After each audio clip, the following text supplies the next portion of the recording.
Hello everyone, Nero X back again for another episode of Terraria Induced Thoughts, and here I am to rant about the NHL. Again. Now, in 2004-2005, the NHL suffered a lockout. This actually marked the only instance in one of the four major American sports in which a season was not played at all due to lockout.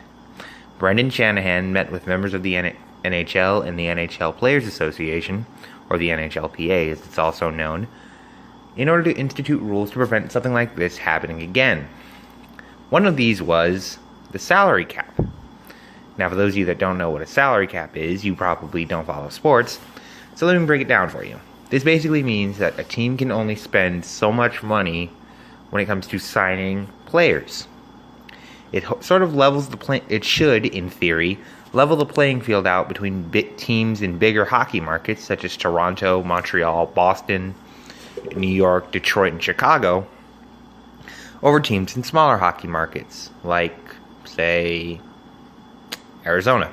There's even a hockey market there because they draw like 8 fans a game that actually support the team, as opposed to when every other team in the league invades their building. Moving on.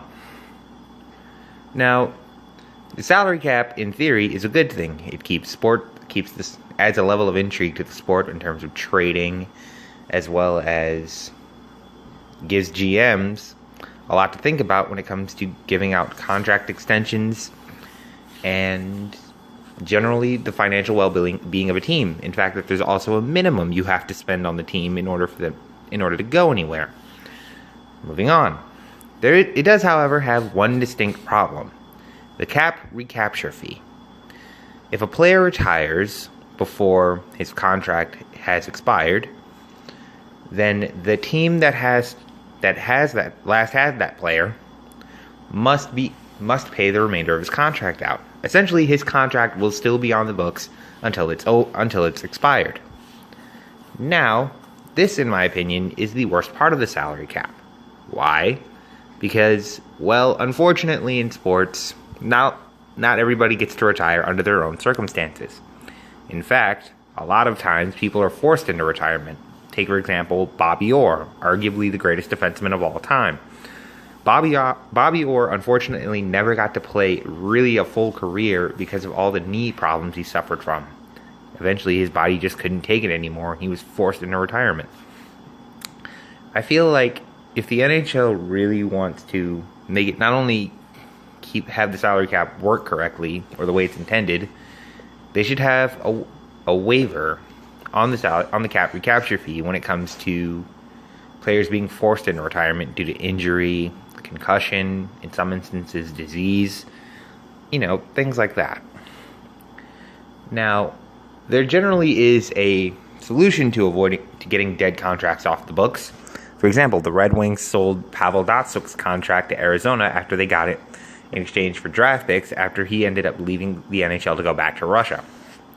I mean, heck, the Blackhawks sold Dave Bolland's contract to Arizona after he had so many neck and ankle injuries that he was essentially forced into retirement. But I feel, though, the recapture fee would be waived if a player is forced into retirement due to injury. That's just my thought on the situation anyway. Let's take, for example, Marian Hossa. Marian Hossa is a star player, an all-around class act, and one of the cornerstones for the Blackhawks' 3 cups in 6 years.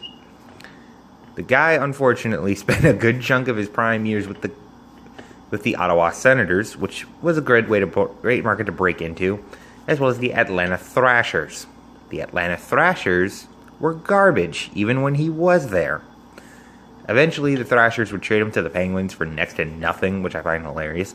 And you could actually sort of trace the demise of the NHL's venture into Atlanta from Marian Hossa's departure.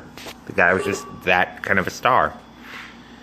Moving on, Marian Hossa is, I believe, pushing 40. If he's not pushing 40, he's at 40 now.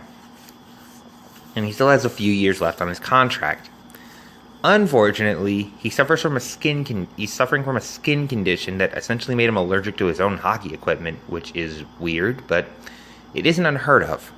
Back in the 70s, a guy who played for the Minnesota North Stars and does color commentary for them now, I believe, on their radio broadcasts suffered from a similar skin condition.